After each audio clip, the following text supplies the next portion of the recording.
I feel before we get started like I'm teaching again because it's filling in from the back of the room to the front. But I want to welcome you all here. It's nice to have you on this very nice day and appreciate you coming from all over Central Mass. My name is Brian Scales. I'm the president and CEO of RCAP Solutions. Prior to that, it's my 16th year next year at RCAP Solutions. And, part of my prior job was dealing with the legislature. And it's nice to see so many friendly, familiar faces. I know that once I stepped into the position of CEO, there were certain things I was going to have to give up. And one of those being my, all of you who texted me at any time or called and said, do you have a moment? And now Josh is taking that over. And being one of your own, I'm sure that that's a comfort too. But it's so nice to see all of you here. And again, thank you so much. So what our plan is today, we have some, not only our Massachusetts State Legislature, we have members of USDA Rural Development here who are going to speak as well. And I think the intent here is to give you as much information as you can as to what we do here at RCAP Solutions. I know that everybody has an idea of what we do. Some of you know exactly portions of what we do, but I think what today we're going to try and get across to you is how we can assist your constituents, how we can integrate other programs that we have to help you all out. And this year is actually our 55th year in business. So it's been a long haul. It's been a growth opportunity. We're at the largest we've ever been here at RCAP Solutions.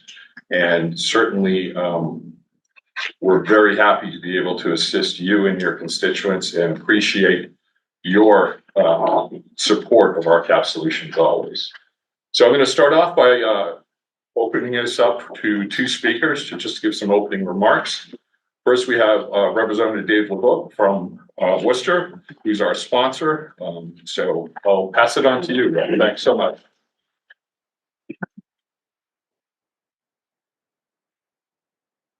So thank you, Brian. And so I'm happy to welcome you to my district. So it's wonderful to see the weather and hope you get to spend some time around after. So it's actually very interesting. I've come into RCAP in a couple of different capacities. I've actually been a consumer because I took an online first-time homebuyers class with our RCAP, and just seeing the great process and the care that the counselors gave to make sure that as I'm looking to do that process myself right now, making sure that I was equipped with the right tools to be successful. I also have one of the few districts that is both where I am both a member of the Gateway City Caucus and the rural caucus. So a couple of different issues where we're working a lot on the housing challenges with vouchers, rental assistance, but also the water program. In addition to the safe drinking water, RCAP was the first organization that I called when we had issues with quasi-public subscriber-owned utilities, which Senator Moore and I spent probably like 2 years together on when we both represented the same community, nonstop, working to help constituents in Cherry Valley and the Leicester Water Supply District. It's great to see how it's transitioned from managing crises to be more proactive on water management. So I just want to thank all the staff and team, and really looking forward to engaging and seeing how their work can inform what we're doing with the housing bond bill and in some other environmental and economic development legislation we have coming up. So thank you very much.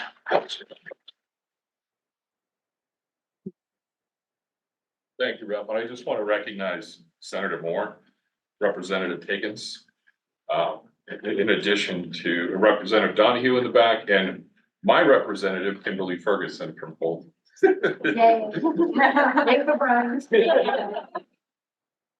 So next we have Scott Soares, who's with USDA RD. He is the state director for both Connecticut, Massachusetts, and Rhode Island. So Scott, please come up there.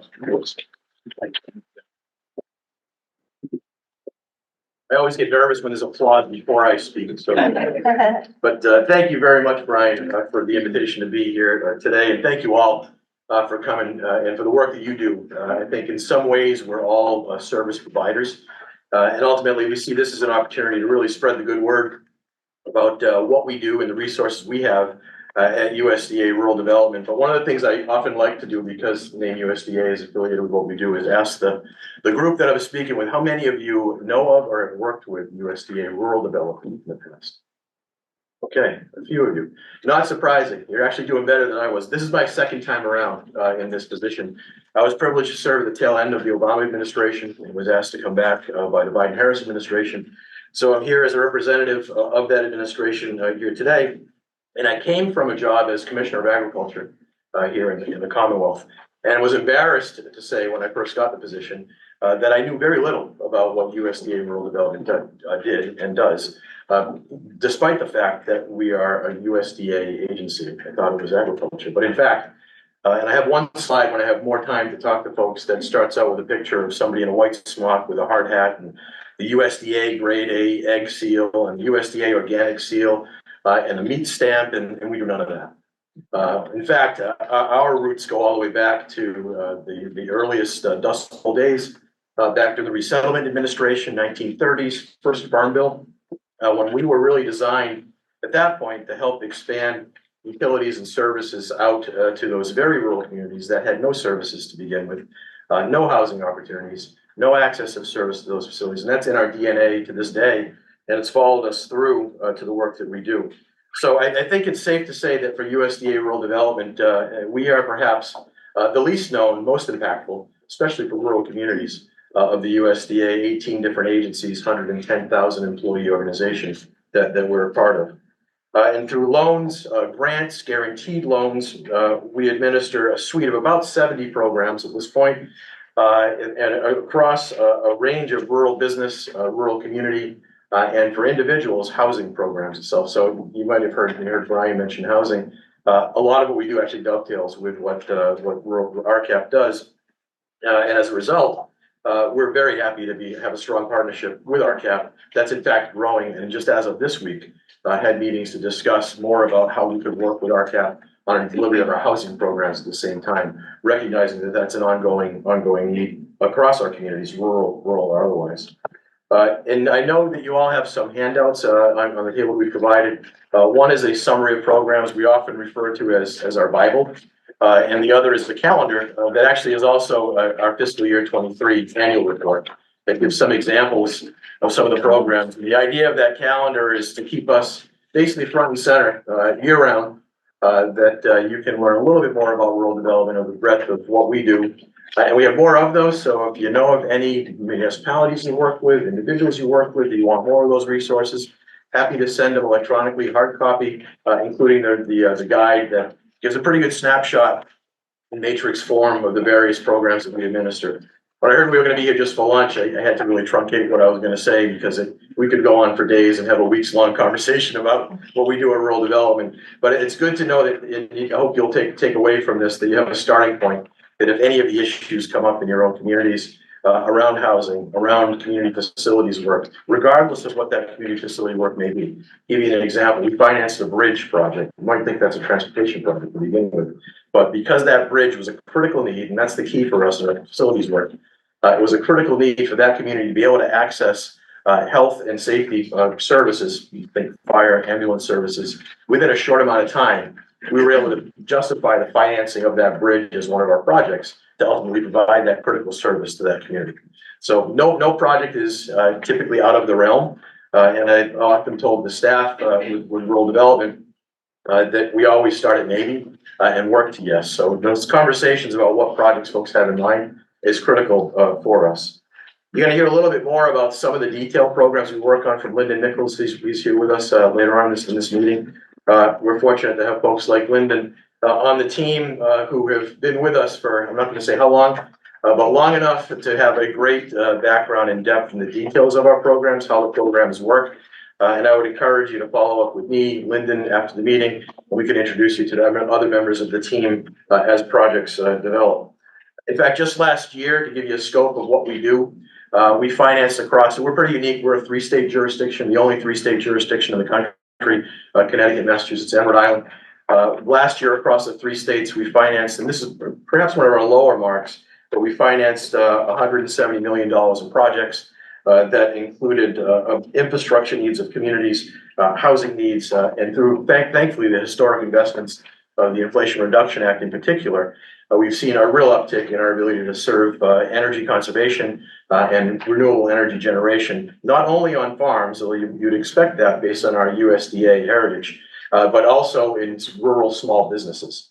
So important to keep that in mind. And although rural is based on where we work and the population densities on where we work, it's not always a limitation. I'll give you one more example, that things like food hubs and access to food, we actually have one program that regardless of rurality, we can finance through a business and industry loan guarantee the development of a food hub that basically is an aggregation point for local food, which for us in USDA terms, that's 400 miles. So that's New England, that we could finance those kinds of facilities just about anywhere. In fact, anywhere in the Commonwealth of Massachusetts or in the states that we serve.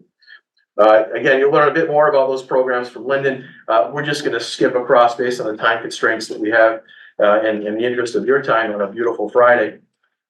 Skip across the tops of what those programs are. But again, I would encourage you to follow up with us.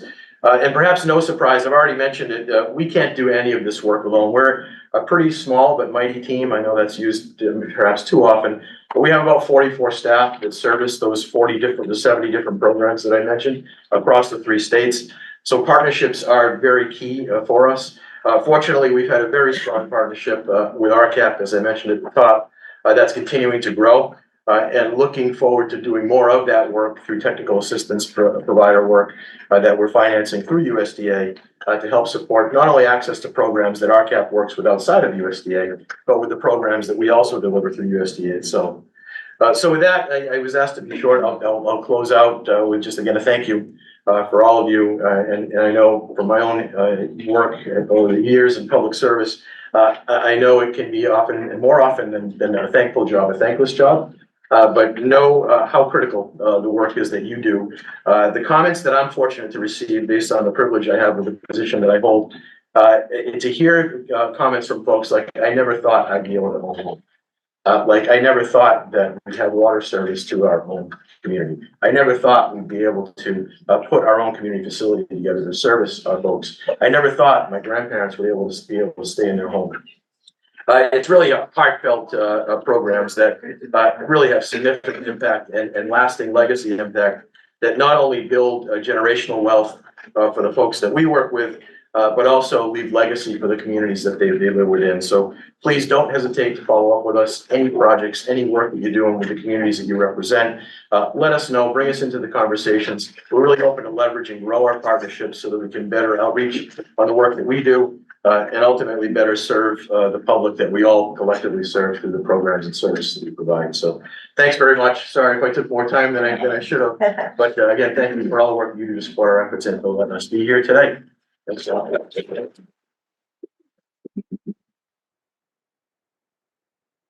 So we're going to get into the housing portion of this. We're going to have some of our frontline people be able to, and welcome Rep. Kuchmarek there, thanks you, and Bat. Thank you for both coming. We find it much more impactful when, I know that in the past you have dealt with me on a lot of these issues, but talking to some of the people who actually do the work, I believe is much more impactful. So I'm going to introduce our Chief Housing Officer, Josh Badarian here, who's going to work through our housing and then run over some ground rules too. So Josh?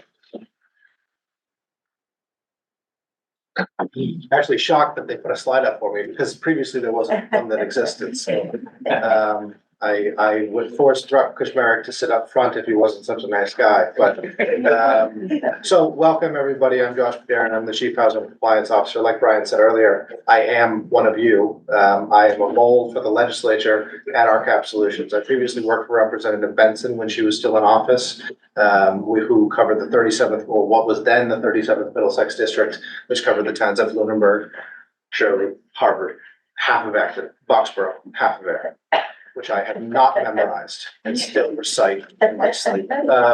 So I am the Chief Housing and Compliance Officer for RCAP Solutions. That means that I cover all housing except for property management. And so I want to start by talking to you a little bit about some housekeeping items, which first and foremost, bathrooms. I know that I and a notorious user of restrooms. But we have two out here. To your left, we have plenty. Let's find them. They're not labeled, but you can find them. We're going to talk about RCAP Solutions overview of what we do. We're going to talk about the impact from the housing perspective. We're going to talk about a whole bunch of stuff on the other side of the house. But at 11:45, you're going to see what we do in this building first and foremost. And so that's going to cover a lot of ground. Additionally, then we're going to cover a great deal of information, and we're going to have a Q&A after each of the slides, okay? If you want to save it to the end, please feel free. If you want to corner somebody, I'd rather you didn't, but please feel free. We're going to talk about a whole bunch of stuff that I already talked about. After the tour, there's going to be lunch. So, we have a great deal of speakers today. Everybody who's sitting out here on the wall, with some exception, is going to be telling you about what they do on behalf of RCAP Solutions. We administer an incredible amount of projects and an incredible amount of different programs, most of which are either federally funded, passed through the Commonwealth of Massachusetts, or they're state funded. And that comes first and foremost from all of you, right? And I think we are here to talk about how great of stewards we are of public tax dollars. And so we cover not only Commonwealth of Massachusetts for our water territory, housing covers Worcester County, but we cover all of New England, New York, New Jersey, Pennsylvania, the US Virgin Islands, and Puerto Rico. So we are a member of a regional, a national network of other similarly sized or similarly oriented nonprofit organizations. It's called the RCAP Network. We're RCAP Solutions, they're RCAP Inc. Very important distinction. So they cover the entire country, we cover that territory, right? And so for Worcester County, we administer all of our housing programs. All of our property management also covers the Worcester County. And so there are a couple of important distinctions that I think we'll talk about here, but for housing, we do quite a bit of work here. Housing Consumer Education Center, we administer the RAFT program. We administer a program called the Home Modification Loan Program, which is administered by CDAC. We do subsidized housing work, administering vouchers on behalf of Massachusetts Executive Office of Housing and Livable Communities. We administer a whole bunch of programs that we're going to talk about in that suite of services. And we also, like I mentioned, we have a portfolio of affordable housing projects, mostly senior housing, that cover Worcester County. We do a whole bunch of work, like I mentioned before, which I cannot necessarily speak to in specifics about community-led economic development, water and wastewater technical assistance. That covers, basically runs the gamut, and it really interacts with what the USDA is going to talk about later. We do economic development work in the Commonwealth of Massachusetts. We have a gentleman on our staff, Madison, who comes from New York. Thankfully, we stole him, and he does fantastic work in economic development. We do education and training, which Lindsay is going to talk about next. Representative LeBeouf mentioned it in his opening remarks. This is meant exclusively to better our community, right? Because with more education, people who are more educated, right, more prepared to be homeowners, who are fundamentally understand what they're getting themselves into and how they can interact with the different programs that exist. Those are better, people to lend money to. They're better stewards of community dollars. And so Lindsay's going to talk about that work coming up. So Lindsay Richmond is our Deputy Director of Housing Counseling which falls under that. She does a whole bunch of work. And I know that is pretty consistent for everybody who's sitting here on the side of the wall, but truly HCEC covers an incredible amount of ground. Not only do they do counseling and education, both state and federally funded, but they do RAFT application assistance. They do all sorts of things you're about to hear about. So I'm going to turn it over to Lindsay to talk to you about her programs. Good morning. Thank you for being here. So we are the Regional Housing Consumer Education Center for the greater Worcester County. We're the front door of resources. So a lot of the things that we do here can be seen up on the screen. Just to name a few, we do application assistance for the RAFT program. We want to ensure that everyone that comes through our doors can submit a complete application to get the funding to them as quickly as possible to cure their crisis. We do the first time home buyers program, which is a great program where we teach people about the homeownership process and what they need to do to be a successful homeowner. That does qualify them for down payment assistance, first time home buyer mortgage products, things like that. We also do housing search assistance. That is one of our biggest services currently. We will connect tenants with landlords that have units in their area of interest that are affordable to them. We can help with filling out subsidized housing applications and even help with communicating with the landlord on the tenant's behalf. A lot of people in our community are struggling to find housing, so we are here to support them, teach them best practices when trying to talk to the landlords independently, exploring different subsidized options. We also do a lot of referrals. So anything that we cannot offer inside this building, we are going to do our best to find another agency, another resource that can help people. Things like mediation referrals to prevent people from having to go to court with their landlords, community legal aid when something's not quite right through their tenancy or if they're being discriminated against. We want to make sure that everyone has access to the services they need. In addition to that, we do offer a lot of referrals to places like shelters. When we have a family that comes in and says, I'm sleeping in my car, what do I do? We will give them a whole host of resources. We will help them apply for the RAFT program so that they can cure their crisis and live comfortably in a safe environment. So we talked about the first time home buyer education. We do the individual pre-purchase counseling, which is super, super beneficial. If anyone's bought in a house, you know that there is a lot of paperwork, a lot of steps, a lot of terms that people may not be familiar with. So we are going to not only prepare them from homeownership by helping them work through credit issues, help them work through budgeting issues, but reviewing those loan documents to ensure that there's no predatory lending going on, to make sure that they fully understand what this mortgage means, not only to them, but their household budget.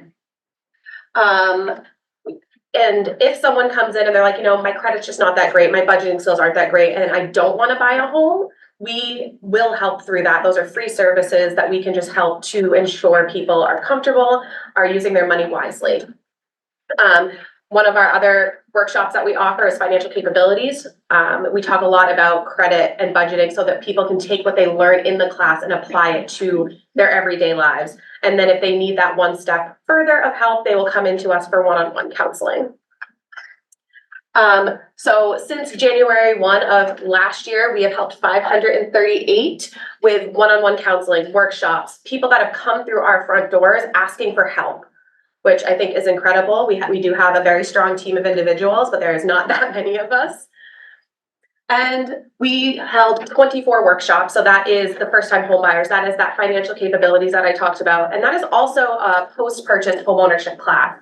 So we have a class where we invite people who are either about to close on their home or have recently closed on their home. So we can talk about protecting their investment, foreclosure prevention, any options that they may have if they find themselves in a situation where they cannot pay their mortgage. Obviously, the worst case scenario is them losing their home, and the sooner that they come to us for assistance, the better off their chances are to keep their home. 465 households received housing search assistance. Now, this could be as simple as us explaining what the different household housing programs are, or it could be as intensive as us sitting with the client, making calls to landlords, reaching out and saying, hey, I see that you have this unit available. I'd like to schedule a viewing for one of my clients. Can you tell me what the application process is like, and get them started through that, which is very, very helpful because if you're not familiar with the housing world, all of the acronyms of the programs and all of the different options are very, very overwhelming. 800 households received application assistance. So we are receiving inquiries from clients that are like, hey, I need help, but I don't know what I need help with. And most of the time they're behind on their rent. They've received a notice to quit. They're in a volatile situation in which they need to leave in cases of, domestic violence, health and safety issues. So we will meet with them, explain to them the documents and the process that we have here, ensure that we get all of the documents, they're dated correctly, they're the correct people, and we will submit the applications for them and be with them until their application is paid. Clients get very overwhelmed and they can't just fill out a paper application. So we will help them create their profiles, help them troubleshoot issues, just to really ensure that there are no roadblocks to them getting assistance. All right, any questions? I don't have a question, I just have a comment. Yeah. It, on behalf of my office, but I'm sure everyone else here in the legislature that you deal with, I cannot say enough about how helpful you all have been to us. And Lizzie and I were just leaning over talking about it when you were showing your numbers up there, and I said, I swear half those are my office. So, yeah, I can't say enough about you answer, you call us back, you follow up with our folks, and it's an amazing partnership. And that's why we wanted to be here today as well, was to thank you for all of that work. So keep at it. We know it's not easy, but we really, really appreciate it. Thank you so much for Thank your you. time. So, yeah, right. So thank you. Yeah. I just want to echo what Rep. Ferguson had said. And can you talk a little bit about capacity issues? Because, right, like the housing crisis Yes. is just like bigger than we've ever seen. And I imagine that it's amazing you've helped all of those folks, but that there are more that you might not have the capacity to help. And that would be helpful for us to get Yes. more resources. So we currently have a waiting list for one-on-one housing search assistance that is upwards of 500 households long. We do try to prioritize, elderly, disabled, households with children, as much as we can. But one of the biggest roadblocks we have is there's nowhere for us to put them. The waiting list for subsidized housing is super long. So instead of working with a family for, a couple of months, we may be working with them for 6 months to a year while we're getting them on waiting lists, exploring options that are affordable to them. And I would love to help every single family that walks through, but occasionally it's a situation where it's like, here are some resources to get you started, apply on the CHAMP application, apply through the housing navigator. Here are some really good resources to get you started on your own, and we will call you as soon as we have a staff member available to help you one-on-one. So the hard part is not having anywhere to put people.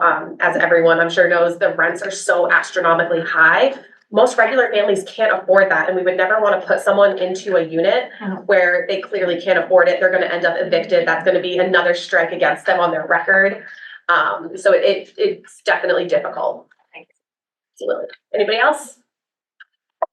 All right. Yeah. So you may touch on this with the RAP sector, but is there still the geographic division where Worcester goes to CMHA and then the other towns come here? Yeah, so CMHA does process the applications for Worcester City, but if a client lives within Worcester City, we see a lot of them. We will still absolutely help them with their application as advocates, or we'll explain to them what they need to do to get their application processed. We just can't actually process the application. All right, thank you.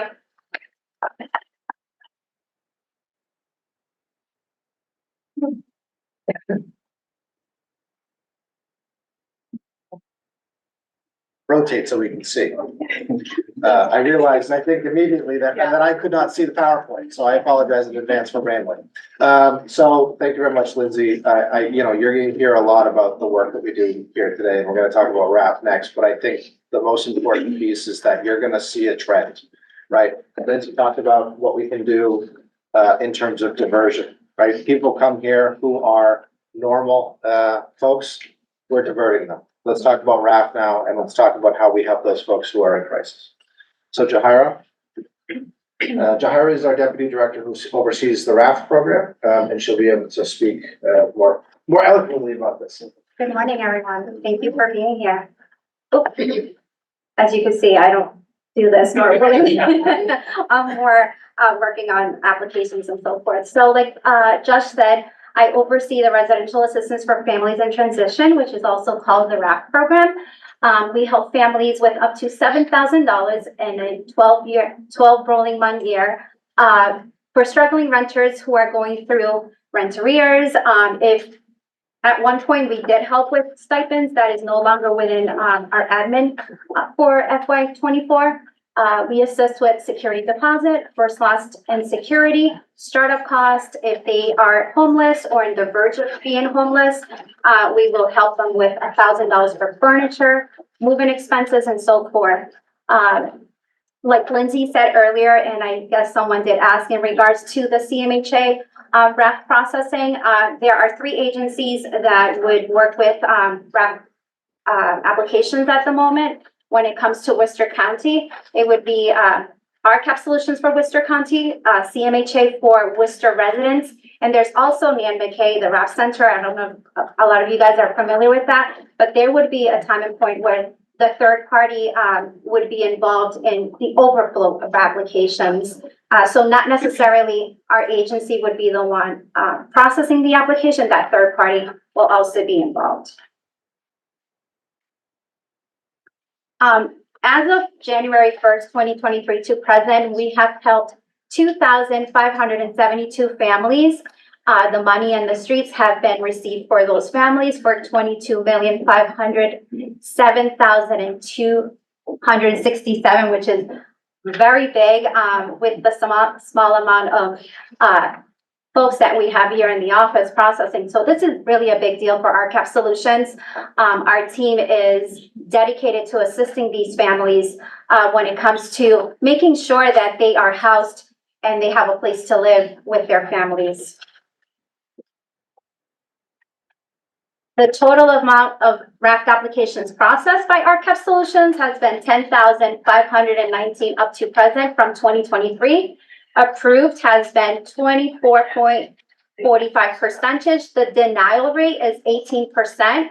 And the timeout for missing documentation or withdrawn or not submitted properly has been 57%, which in this aspect, Lindsay's team would help the clients in processing the correct application to, I guess, not see that large amount of applications being timed out at the moment. Yes. Question, the reasons for the documents not being submitted, is it language barriers or, you know, is? No, so the application is in the language that the client is actually applying under, so Spanish, Portuguese, and so forth. It could be that the client did not submit the proper ID or the correct notice to quit or any type of documentation. It could be income. It could be anything. The portal is very strict when it comes to documentation being entered or submitted in a timely manner. So now it does do the timeouts because it's not considered paper. It's a portal that actually the client applies on. Yeah, you're welcome. Out of the 57%, how many of those are in the question the senator was asking, in other words, how many different languages are there in that percentage? Because I feel like not only is the language barrier, it may not be the actual language, but it could be cultural, understanding how government functions and making sure, you know, is there an ability for someone to come here and drop off the paperwork if they can't upload to the Absolutely. Do you happen to know what the percentage is in terms of that are in a foreign language or a different language? I don't have those percentages at the moment, but we can most likely get those Just curious, percentages up to you. curiosity. For Yeah.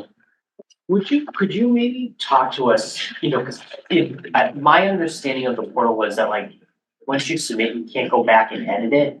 Is that accurate? That is correct. You can't edit the application, but you could most certainly go back and upload documentation. There is a feature that we could send the application back to draft for changes to be made as well. That would be wonderful. Yes. You could, yeah, it'd be. It's just that we would like the client to reach out as soon as possible, so Yeah. then we can manually move the application from draft Yeah. to being processed. Yeah, it would be I think it would just be really helpful for us, especially as we're looking at some housing legislation for the challenges that you're having with the system, because I'm sure you're also feeling the frustration from the people that are processing the application and what you're noticing your clients are saying. If you could maybe kind of tell us what the issue is with the technology, that could be something. Absolutely. There is a new feature that has been added by EOHLC, which is called ID Me right now, and we're hitting a roadblock, a really big roadblock with that. You know, clients don't understand what ID Me means or why that is put in place. And we are working tirelessly to make sure that we're actually doing the right thing with Lindsay's team and my team, making sure that we are assisting the client to the best of our knowledge, of course, because, you know, there's so much that we could do on our end, but also assist the client with uploading the correct documentation for that ID to be accepted as proof that they are who they are. So it's basically a client applying with their first, last name, and possibly there have been a middle name that the client did not know that they needed to be added to the application based on their, their actual ID or birth certificate or social security number. Just around the ID, because we have navigated this in our office. Yes. Anything that you can do to help us to explain how hard this is, especially for elders, because they have to have their own technology. I've had to like stand behind an elder trying to do a selfie with him so that I'm not in the shot. And it's like really difficult because they can't use your technology, right? Like they have to use their own personal technology, and that assumes that they have a smartphone with camera capability. And a lot of folks don't know how to use it. We have 3 folks in our team who are able to assist these individuals. We have the capability of actually doing the ID here in the office for those folks. We just cannot process that without the QR code that is given to the client to process that application. So if they come into the office. Yes, we could. Yes, we're one of the agencies that has the proper device to do so. Yes. I guess we made it. Any other questions? Yeah. Yes. How much staff do you have? Right now, our processing staff is about 8 to 10. We have an EDI specialist who's in the courts and the Worcester courts for all of our Worcester County clients. I think that's pretty much it, right? Processing and payments. And then we have 3 processors, yes, in our payment team. So has that been steady for the last 3 years? What is that the average? No, So during COVID, we had I would say a staff of 20. Oh. And we went down to 8 or 10. Yeah. What would you think what's the staffing you think you need? I would say another 3 is. Realistically, I would say 3, but it would be nice if we had 20. Our numbers will be much higher. All right, thank you. The need's definitely there. Absolutely. I mean, you all know that.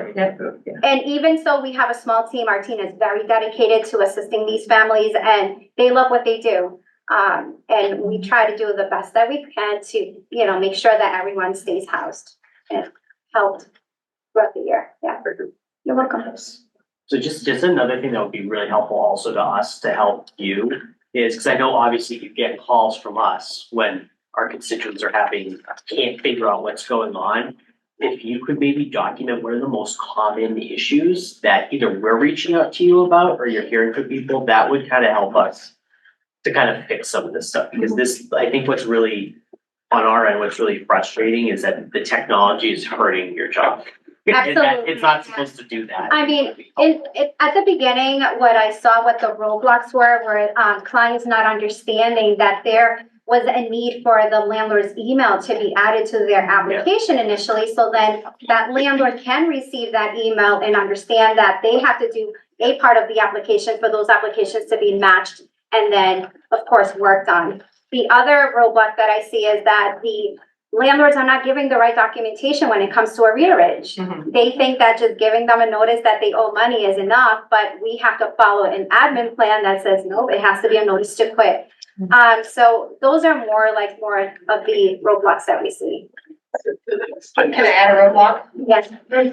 Clients that reach their maximum within that 12-month rolling Yes. period that Jahira mentioned, we have a lot of repeat clients that come back, and unfortunately, once they've hit that 7,000, Yes. they're kind of out of luck, and there's not many options for us to solve their crisis. And I'll throw a caveat to that as well. One of the things that ECE does help with that is, and that's where the referrals come in.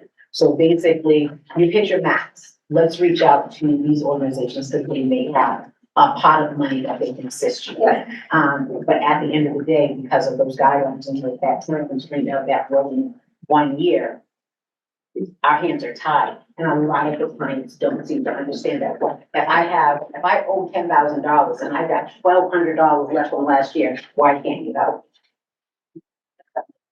I think one of the other roadblocks that I see, and I'll be really quickly because I know we have a panel going, clients who are subsidized and they're coming in for assistance, they're very strict when it comes to subsidized clients. They have to be either 6 or less months in arrears.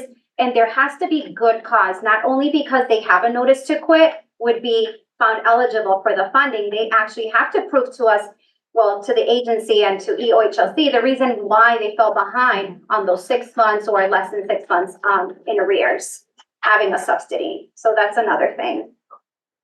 Other than that, Perfect. Thank you very much. thank you. So now we're gonna hear from Yvette Shipman, who's the Director of Financial Services and Housing Counseling. Housing Counseling and Financial Services, I always screw it up. And she's gonna talk to us about home base. Right? Good morning, everybody. I'm gonna make this as painless as possible because I am not good at this.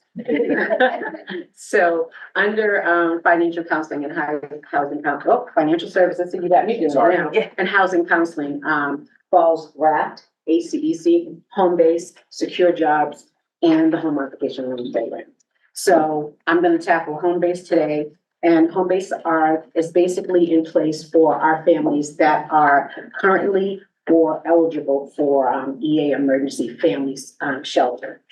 Oops, I went the wrong way, guys. See, told you.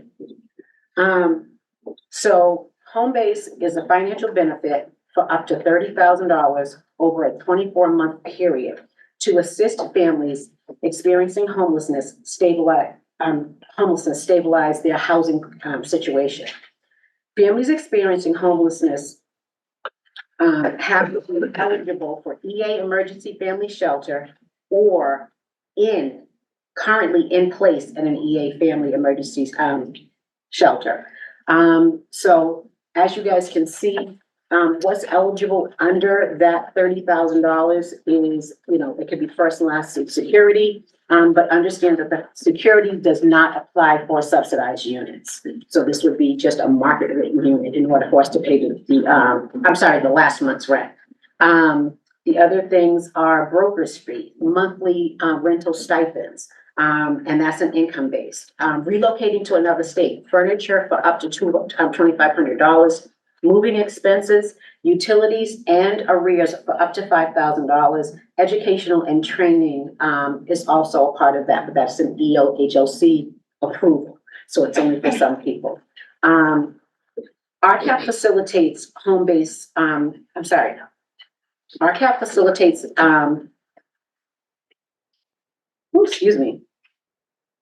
RCAP facilitates stabilization for home base, but we are not a front door agency.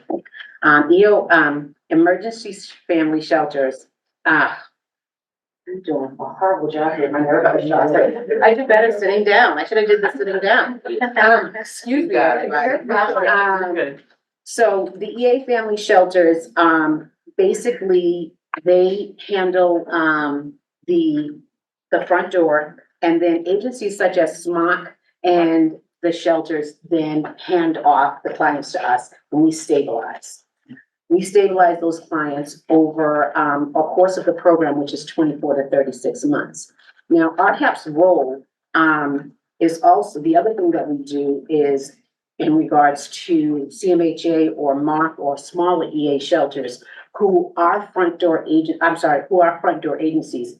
They handle the front door portion, but RCAP handles the monthly arrears. So in stabilizing, basically, we put things in perspective with regards to just assisting the clients throughout that time span and keeping them situated. So right now, I don't even know where I am because I've lost track. Apologies. Thank you, Josh. Well, hey, reading is different. I'm boring. I'm I do not do this well. I do not. I'm owning it. So in 2023, we've assisted 56 families for stabilization. In stabilizing those individuals, we've also administered the funds for the front door staff and doing the administrating of monthly stipends. Basically, the goal here is we all have the same goal. We're working hand in hand with these other agencies, CMHA, SMOC, and the EA shelters. They're doing a handoff to us our goal is to make sure that the process runs smoothly, that when they're successful, basically we're successful. That is the goal. And at the end of the day, the biggest overall piece here is stabilizing these families, getting them into safe homes, making sure that we can get them to a situation where they can get to self-sufficiency. We've got to get these families back to self-sufficiency and self-sufficiency and out of these shelters. So that is our goal here, and to work hand in hand with our sister agencies. And to assist you guys too, when you're calling and you're asking questions and you want information, we do our best to try and get that to you as fast as possible. Any questions as I stumbled along the way here in the hotness of this? Yes. Are you seeing, so 56 is amazing and one of our families, you helped earlier this year. What are the barriers for your families? Are you finding that a lot of the folks in EA just can't get a market rate apartment and can never tap into the home-based funds? That's exactly it. So basically it's finding a unit. That's the biggest thing. And finding a unit in our region is tough at a market rent. I mean, we have clients who got to pay for unit $2,800 a month. And when I say to you, this unit does not look like a $2,800 a month unit. And when you only have $30,000 and you have to break that up over X amount of time, and with an understanding that 30% of their income goes toward the rent. So now we have to make that budget out. $30,000 sounds like a great amount of money, but not at $2,800 a month for rent. So if we're shelling out basically $1,700 a month for this client, how long is that gonna last? And because come the second year, we're working with, now we've got to string that out, so we might only be doing $500. So that puts them in a precarious situation, because now they're trying to figure out how are we going to make $2,300 a month work once that fee drops. Yeah, we've definitely been trying to work with EOHLC to get the information, because we found out since 2016, 2/3 of the families in Leominster who applied and were eligible for EA shelter never made it into the system. Yeah. Also never got connected with home base. And one of the challenges we have, at least in our community, if you're a single parent and you work a full-time job and you have one kiddo, you are over income for EA. Exactly. If you're a two Yes. income household and you have two kids, you're over income for EA. And then this seems like a program that would work really well for these working families, but they're not even eligible for it. Right. And then the families who are eligible for EA, we keep the income limits so So low. low. This Yeah. is never gonna like Yes, connect. it doesn't balance out. So keep pushing Yeah, that. We're working on it. Anybody else? Okay, thank you. Yes. I don't know if this is politically correct or not or whatever, but why are we paying $2,500 for people to move out of state? That's a good question. I think, I don't know that EOHLC can, I don't know that we can answer that question, right? I think that's, we want to help stabilize folks no matter where they are. Though we understand the concern, I think stabilization is first and foremost, right? And so, it's a tricky proposition, right? Because it is a Massachusetts funded and established program in the budget, right? But, it's a budget line item for the home base. I don't know that I have the answer to that, but I think that we can discuss it with the OHLC. Okay. Yeah, for sure. Yeah. All right, so next we're gonna hear about, Next, we're gonna hear about how EA interacts with the other side of the house. So we're gonna make a transition from the emergency assistance work that we do to the more prolonged interaction that we have on the voucher side. So we're gonna hear from Jaylene Martinez, who works in the rental assistance department. She directly administers the EA shelter exit voucher program, amongst other things. So Jaylene, you are up. Okay, so I'm like that. So this is right. That's Okay. I'm just making sure. Good morning. My name is Shailene. I actually do work with the actual EA exit vouchers that are referred by EOHLC. It's hard getting used to that. I'm gonna skip through this picture really fast. And it needs to be updated. So like I was saying, yes, we The vouchers were developed by EOHLC for the express purpose of exceeding the EA shelter exits. This is, of course, to help families that have been in these shelters for 18 months or longer. What I do is basically run eligibility on them, bring them in, get documentations, process them, and of course, issue them the voucher if they're eligible and go from there. Sometimes what happens is, based on their eligibility, there are some cases of some family members who do not have an eligible immigration status. That's where I will then still give them the option to go through MRVP, which MRVP also still helps EA, issue an EA voucher, but of course it's gonna benefit them because of course going through my Section 8 would bring them to the higher percentage of that 30% of their annual income, where versus they can still qualify for the MRVP part, which will remain them at the 30% until they actually get eligible citizenships and things like that. Next one is, so far we have received, 27 referrals, and it resulted in positive determination of eligibility. Out of those 27, 20 of them have been issued. Actually 21, because I did one yesterday. They have been issued. There have been a good amount of lease-ups, I would say. Recently, we have been, pushing them to, do their searches, reach out to the caseworkers, do their housing searches. We connect with landlords, of course, to try to connect with them, explain the situations, to get them leased up and into these housing. Other than that, and then recently we have received 9 more last month that I'm currently working on as well. I guess that's all. I expected more. I think the questions are, any questions in regards to the EA exit vouchers? No. All right. Well, thank you very much. And Jaylene directly administers the program. It's a new program that came from EOHLC, right? It's really to try and address in a different way what Levette talked about with home base.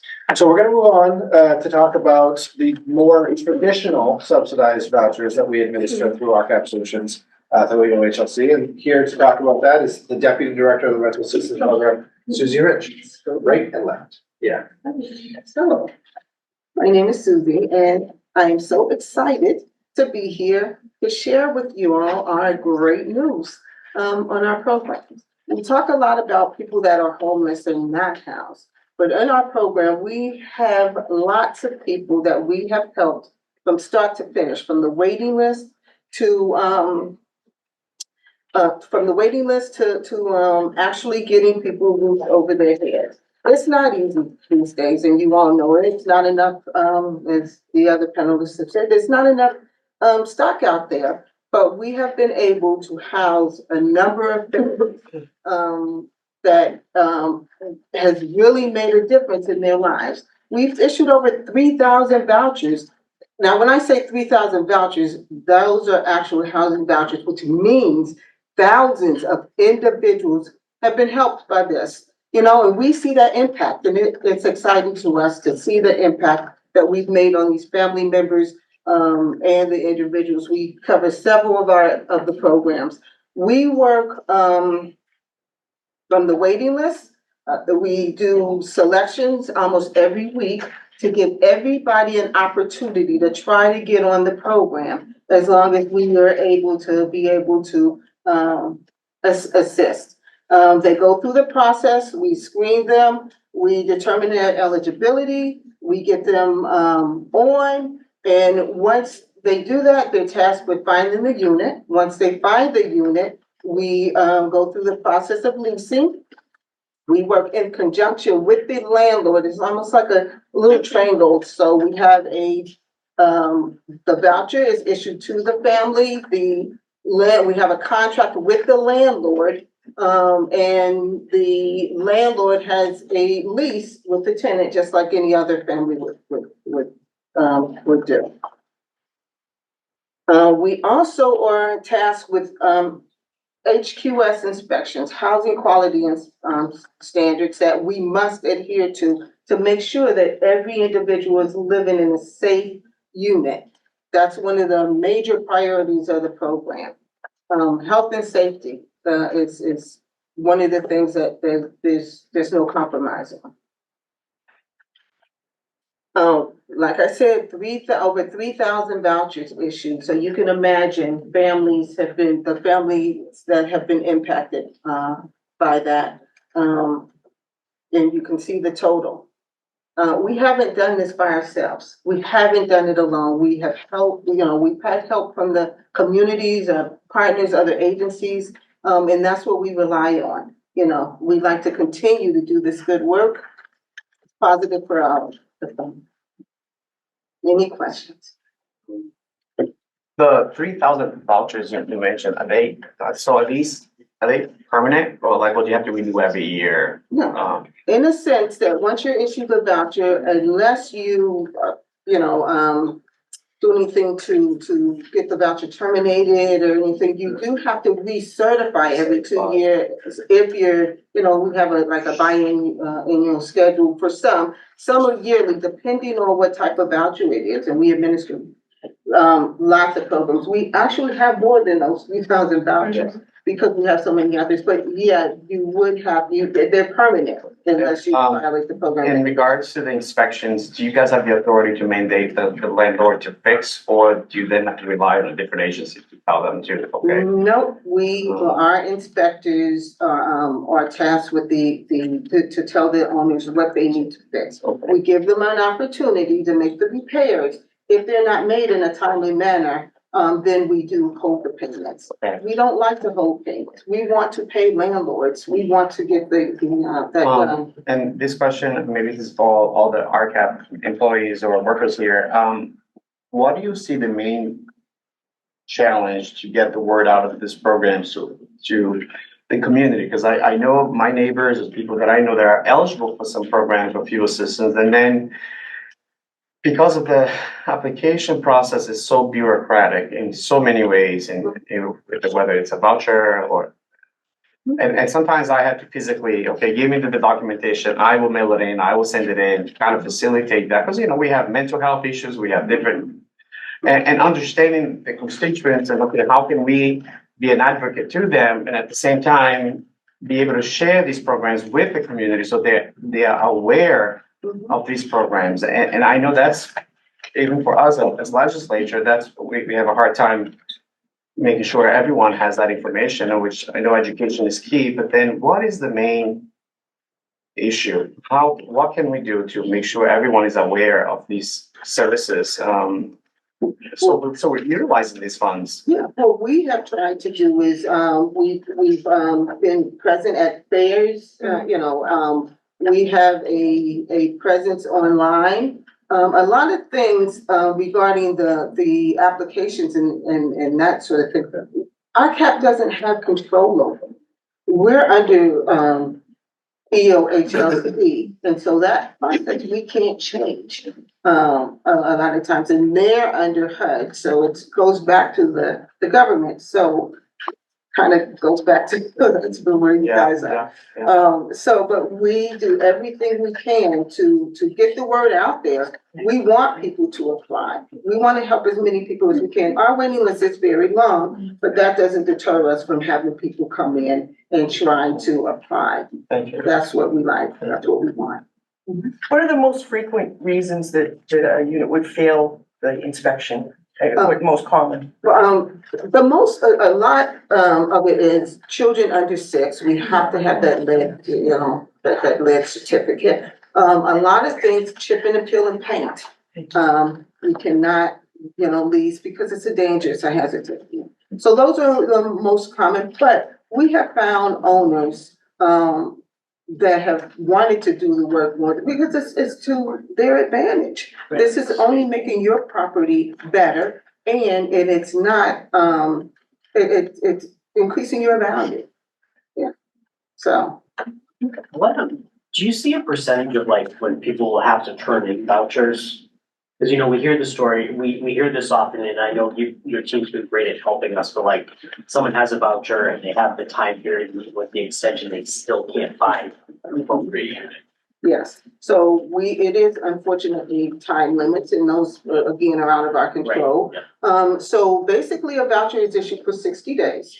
Then we give, it used to be, when I started, we would say, if you're doing a diligent housing search, we would give you an additional 30 days to find a unit. That's still the case, but we kind of leave off the diligent housing search part because everybody's trying to make a diligent housing search these days.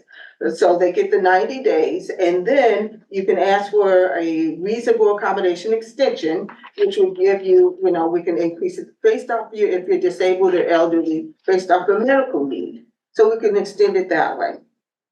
But unfortunately, sometimes if the voucher does expire, we have to move on and give that next person in line a chance.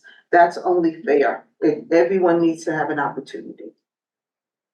So we do look at all the circumstances, so and do whatever we can to try and make sure that everyone has that opportunity to lease. Additionally, HCEC does have one dedicated staff member that strictly works with voucher holders to find housing to utilize that voucher before it expires. Are there any other questions? Thank you. Thank you. It's a pleasure. All right, we're gonna keep moving along, because I know we want to get to, talk about water and community development, which is equally as critically important to the work that we do. So Jenna Cotter is here, for, what unfortunately I think will have to be a brief introduction of the programs that she administers and is, sort of adjacent to the work that she does. But she will be, talking about the impact, and then you'll hear from some real world experience. Yep, right there. Hi, everyone. My name is Jenna Potter. I am the Family Self-Sufficiency Program Coordinator here at RCAP. We work under the Rental Assistance Division in our Economic Opportunities programs. So I'll talk a little bit about my program, which is Family Self-Sufficiency, but we also have the Snowmass Housing Mobility Program, which is for available to housing choice vouchers with school-age children. It's supporting neighborhood opportunities of higher quality schools. So we're helping families move to these areas that have been deemed Snowmass qualified, higher quality schools, open spaces, healthy environments, etc. We also have a Mass Hire Career Path Success Program. So we have a partnership with Mass Hire, the Career Center, and this, kind of helps with a warm referral to Mass Hire, to the Career Center. And what's great about this program is that the Career Navigator designated for RCAP is staffed right in our office. So I think that helps with clients who get to come in, to RCAP where they're comfortable, they know us, and they can work with Mass Hire right here. So the Family Self-Sufficiency, or the FSS program, is essentially a 5+ year voluntary program that enables HUD-assisted families to increase their earned income and reduce their dependency on subsidies. We can create individual service plans. It's a voluntary program. It's a very flexible program. We're really working with people as individuals. So we're addressing education goals, employment goals, credit repair, credit maintenance, large purchases, legal barriers, etc., all through our network of resources and referrals. We can incentivize employment by creating an interest-bearing escrow account, and then we credit that account as a participant is reporting increases in earned income. So when they graduate, they can receive the money in that account. And again, provide access to referrals, workshops, and different financial incentives. There is a portion of the FSS program called Savings Match for Homeownership. So this part of the program was created in 2021 by EOHLC to serve higher income families who necessarily wouldn't benefit from the escrow account in the traditional program. So here we are really providing focused training on the homeownership process. There are 6 required workshops. My partner runs this program. I think right now she runs about 14 workshops. They're available to all FSS participants. So the way this works is families establish a savings account. We're able to match that account 3 to 1, up to $2,000 a year and up to $12,000 total. And the participant is then agreeing to use the match towards the purchase of a home.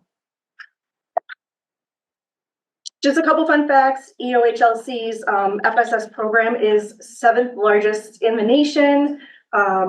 Last year we had 5 grads, 4 earned the amount almost 22,000. Separate from that, we dispersed about 7,000 to participants who needed assistance with transportation or education related costs. And we're a growing program. We have 85 participants total. We've had 1 graduate so far this year, 10 more on trend to graduate. We've already dispersed almost 2,500 to vendors to help with education and transportation.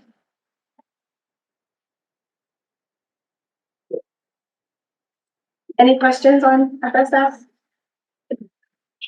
Yes? So you said they capped at 12,000.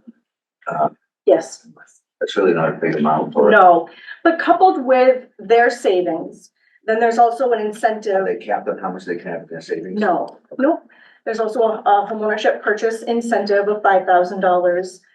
And they still can earn money in the escrow account. So while HLC will only match up to 12,000, the down payment could be more. Thank you.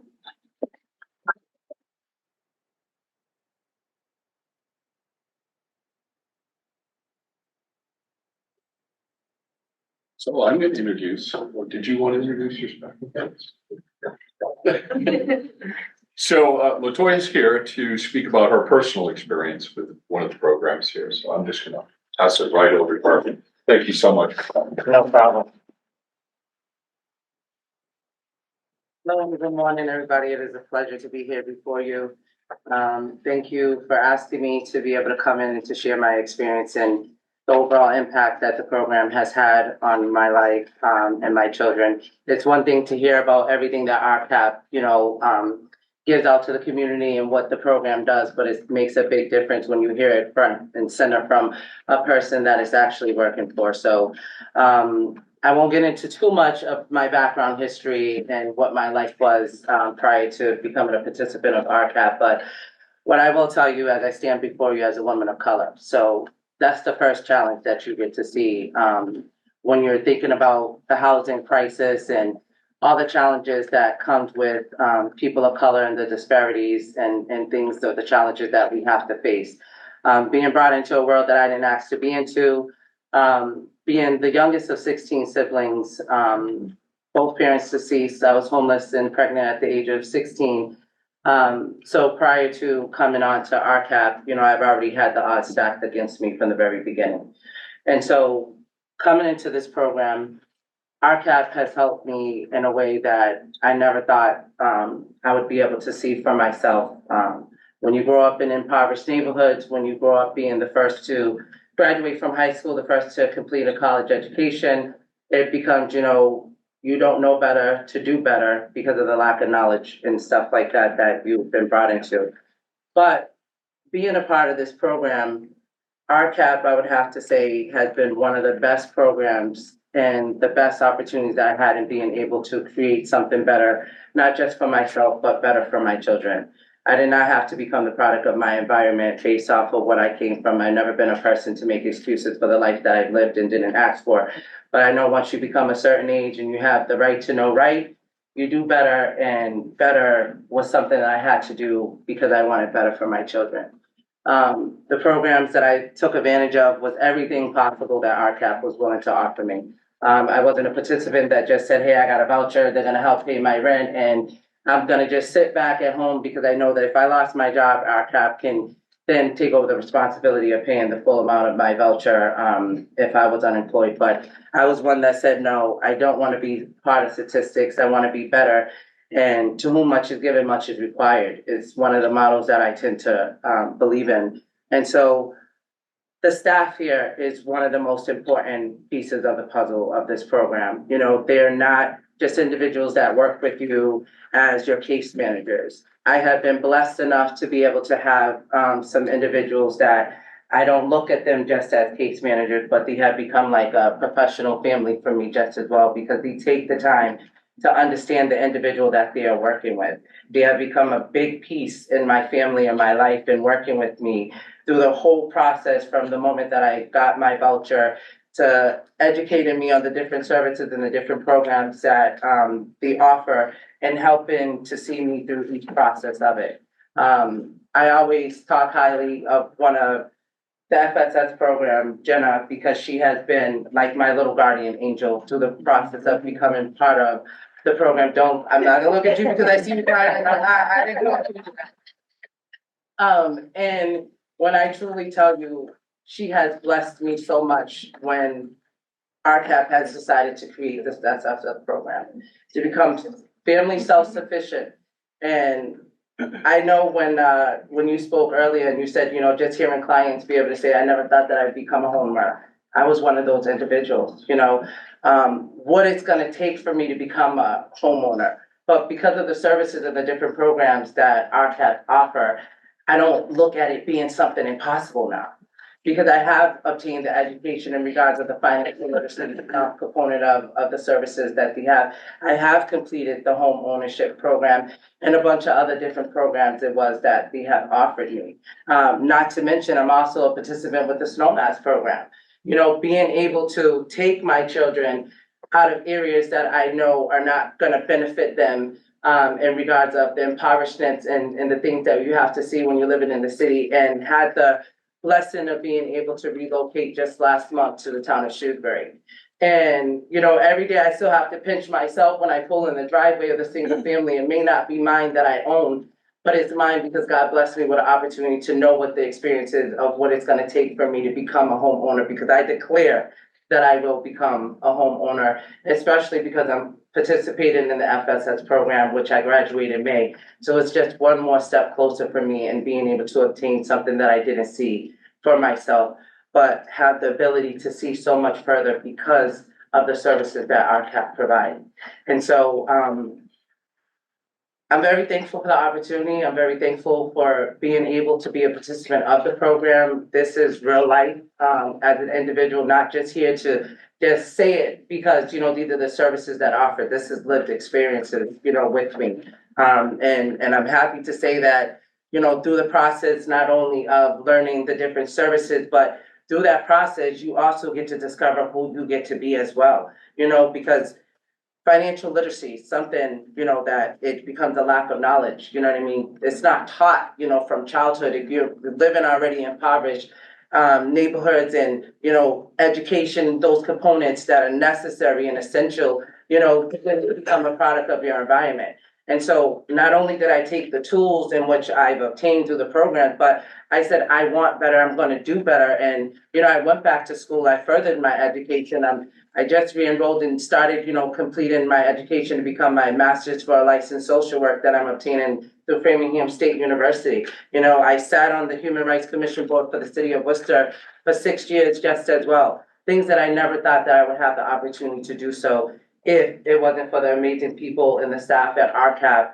And when they say that they are dedicated to their jobs and being able to touch the lives of the individuals that they work with, they're not about just saying it, they're actually doing it. So I stand before you, as I said, as a lived experience person who is a participant of the program, but more so of thanking each and all the staff for the hard work and dedication that you have in the community and the lives that you are changing, because you definitely changed mine. And so, thank you.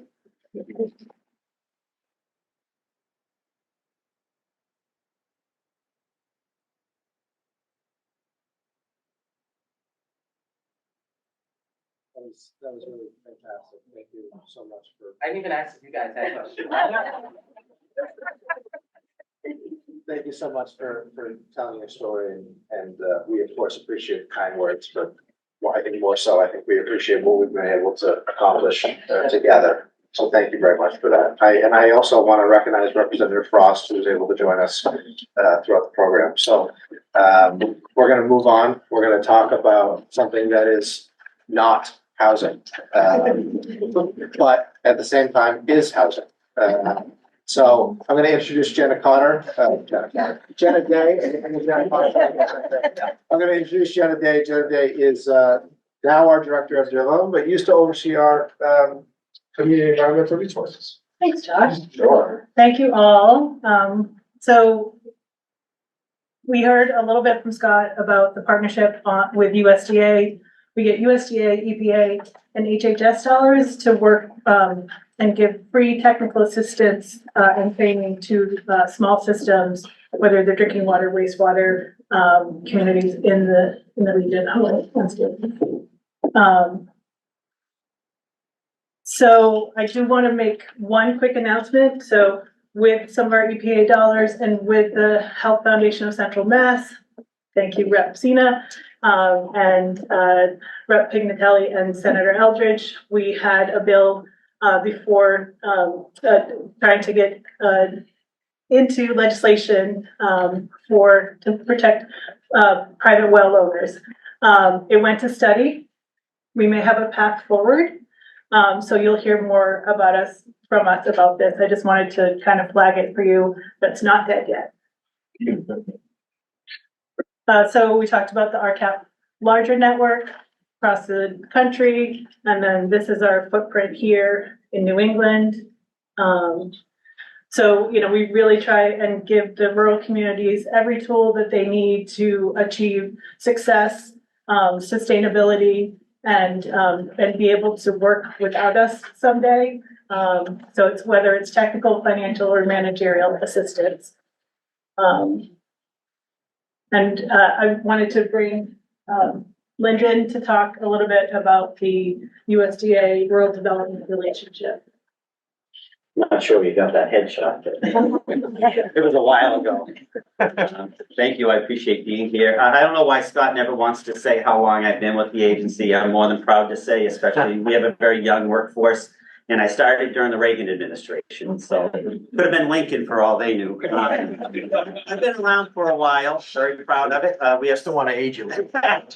I started in school, so we have 70 different loan and grant programs, and I can say I pretty much worked in every one of them.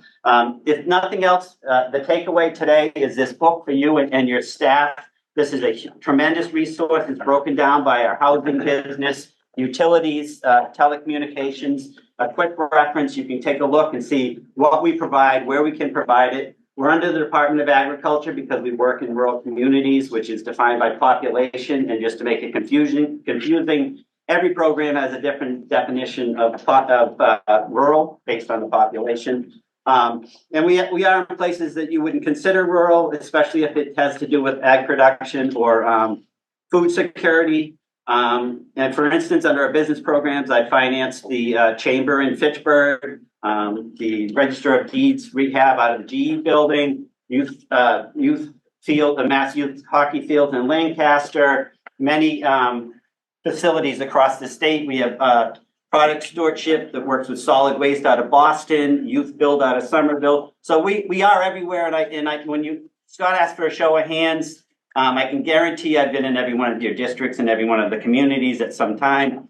I've been at many groundbreakings with you. I obviously wasn't as well-dressed and showy as I am today, so you didn't recognize me. But like I said, I just want to make sure that you understand that the resources that are available. We're a 3-state region. Up until this year, I pretty much covered Massachusetts. Now Scott has me, since I'm the dinosaur and know everything. He's got me going across the 3 states and promoting and discussing our programs and working on economic development. And I know I have to watch Jenna because she's going to give me I have a lot of slides that I never anticipated getting through all of them. This kind of breaks down the different program areas. Like I said, we have housing, community, business, water and environmental, and telecommunication. Under single family housing, we had a great meeting with RCAP on Wednesday. We have a huge array of housing programs that complement each other. We have worked in the past, but much like many of you, a lot of them had no idea. But I've been there. So under our direct program, this is a program we finance directly to low-income families so they can purchase homes. With the housing crisis right now, this is a great asset. I was working the polls on Tuesday, talking to all the police officers, and I think the biggest crisis we have right now is our public safety, our fire, police, DPW, teachers not being able to live within their communities because they can't afford to purchase homes. This program can provide opportunities to them because you can get 100% financing, it can be subsidized.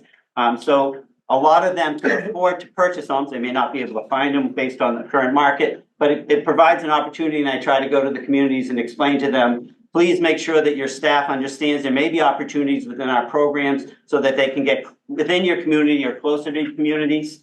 We have a guaranteed program for moderate income housing through banks. It's 100% financing. We also have a home repair and loan grant for homeowners.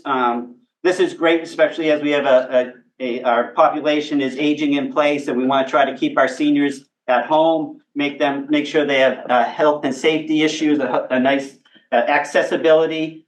This also can go to very low income families that own homes. They can get up to $40,000 1% loan to do any necessary repairs. An elderly household can get $10,000, so roofs, furnace, septic, accessibility, etc. So this complements great with some of the RCAP programs. Housing preservation grants, similar to block grant money, so you can go out and help very low income with repairs.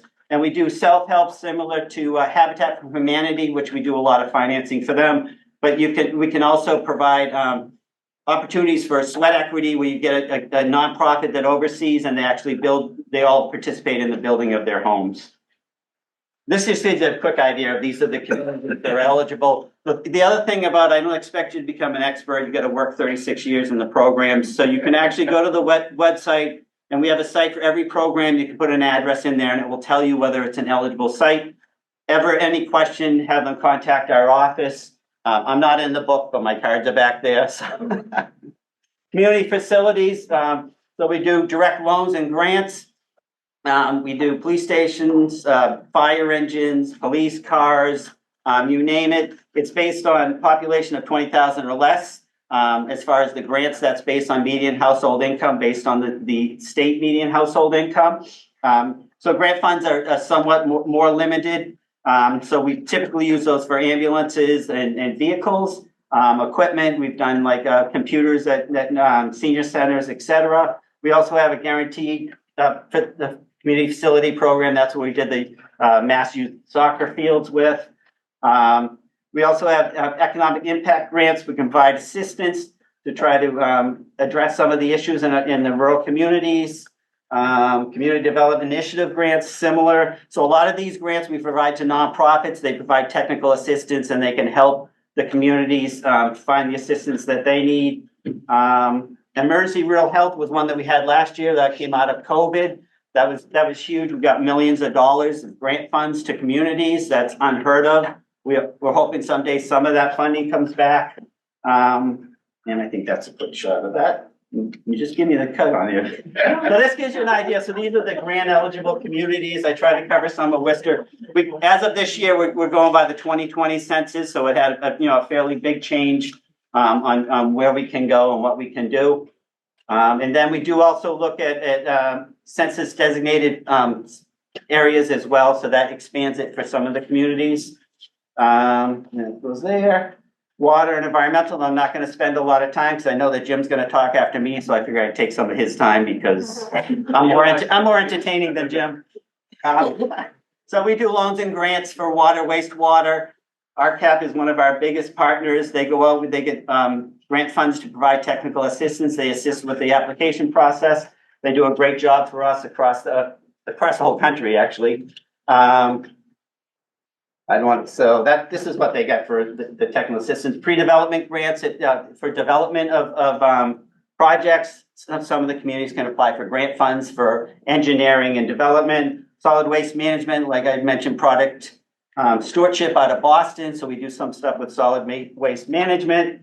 And we also have revolving funds, which really don't find a lot of that in our area, unfortunately. Telecommunications, this is the big thing. So working with universities, hospitals, trying to get assistance out to rural communities, getting education after COVID. Everybody knows how critical this is to communities. So we have an array of programs that assist in that way as well. Rural business development, this is where under our guaranteed B&I loans, similar to SBA, which is the partner that we work with closely, that's where we did the registry in Fitchburg. And so Fitchburg, Leominster, this is 50,000 or less. That's why we can work in some of those larger communities. Micro entrepreneur assistant programs and some of our revolving funds. So we provide funds to nonprofits that provide, they'll do business plans, feasibility studies, education. I'm gonna get through it. Rural business. So all of these basically support business development. And as I said, our goal is to provide business opportunities in rural communities, so you don't have to go into Boston to get everything you need. And there I am.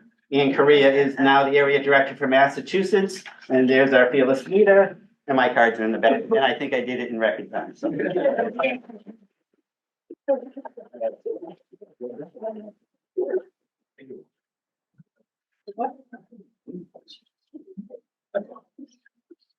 We'll be very quick.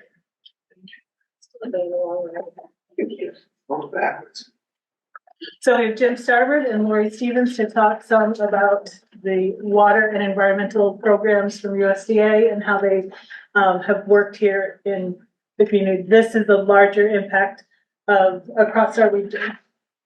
Correct, yeah, I'll go through the few sides. This is RCAP as a network, the whole Northeast and the Caribbean. So with the USDA funding, we're able to work with 256 communities.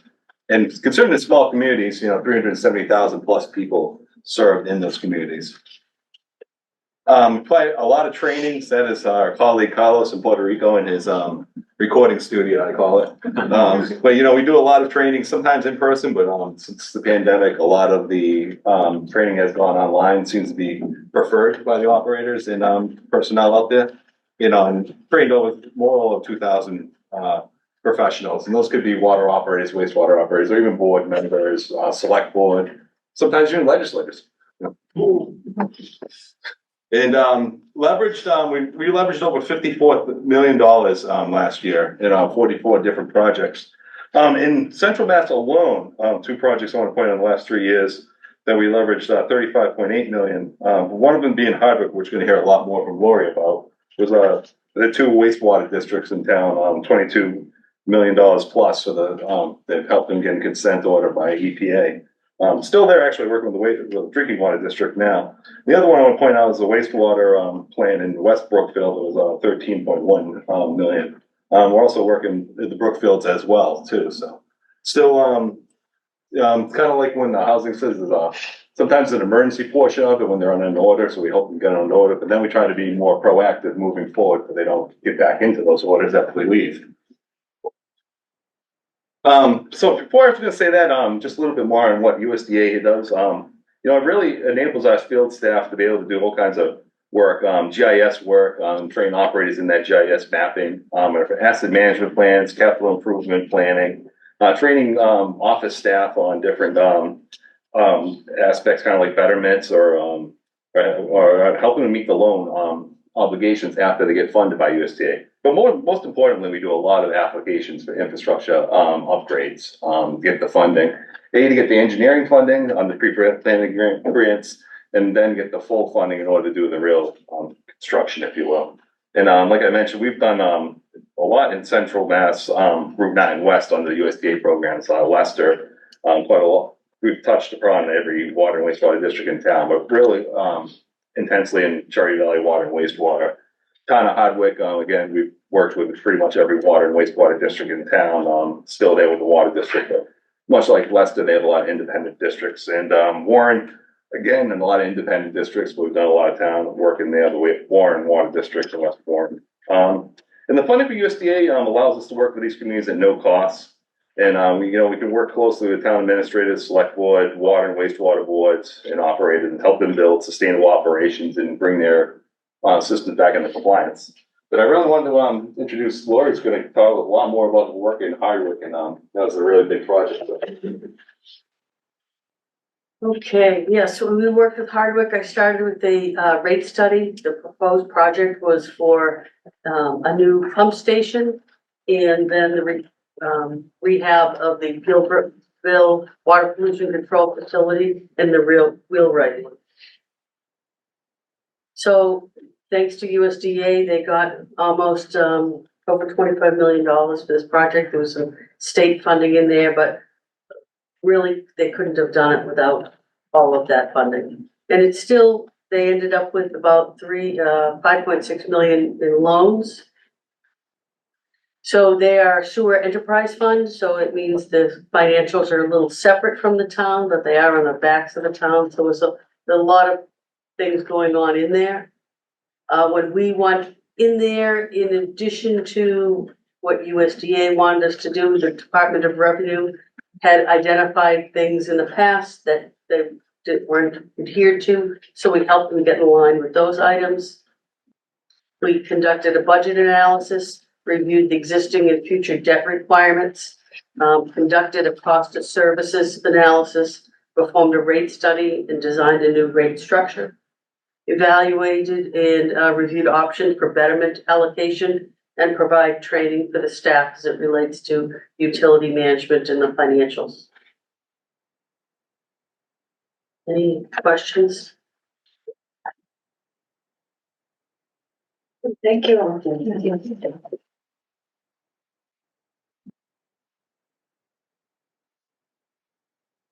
All right. So, most importantly, we have food for you outside, so don't dash away quite quick. I wanna thank you all for your attendance here today. I think this is really important work that you all are doing, and it helps us do the really important work that we do. I cannot express to you how proud I am to be a part of the housing team. You heard firsthand about how important programs are. And I see it every day. These staff are committed, they are engaged, and they really are passionate about the work that they do on behalf of your constituents. So first and foremost, I want to thank you. I want to thank Brian. I want to thank the team here. And of course, the water and wastewater team. Adam, of course, Adam Draws for putting all of this together, including the presentation up until the 11th hour with changes. But really, really great work that we're doing here that we're so excited to tell you about. So please grab some food. If you would like to stick around for a tour, that's great. But I have one caveat. Before you touch an ounce of food, I'm gonna force you to take a picture. So we'll do that outside because it's such a beautiful day, and frankly, not all of us will fit in front of it. So we're gonna do that first, and then we'll go from there.